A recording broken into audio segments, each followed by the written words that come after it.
Hindi lang umano sa West Philippine Sea bumabakod ang puwersa ng Beijing.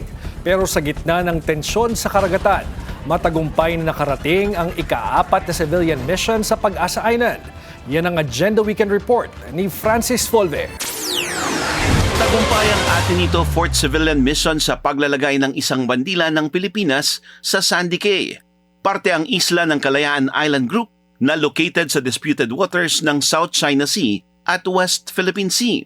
Ayon sa atin ito, pinangunahan ng akbayan ang paglalagay ng bandila bilang anilay defiant but peaceful act sa patuloy na agresyon ng China sa West Philippine Sea.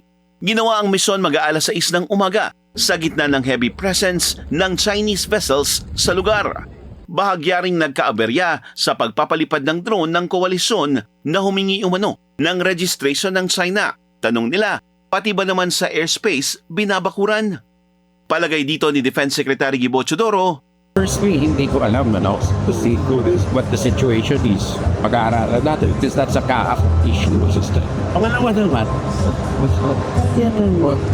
walang Chinese components or Chinese frequencies involved.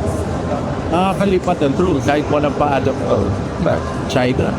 So it is also malaking halimbawa ito kung gaano ka-importansya ang resilience natin na hindi tayo maasa sa China. Lalo-lalo na gusto ko gano'n. I wish them well, I wish them safety. That is a citizens mission. Everything so easy, fun things. And fully supports the initiative. commended rin ng sandatahang lakas ng Pilipinas ang ginawang aksyon ng atin ito. Ayon sa AFP, tanda ito ng indomitable spirit ng mga Pilipino. Sa pamamagitan din daw ng mapayapang protesta sa West Philippine Sea, mas napapalakas umano ang boses ng mga fisherfolk at local communities.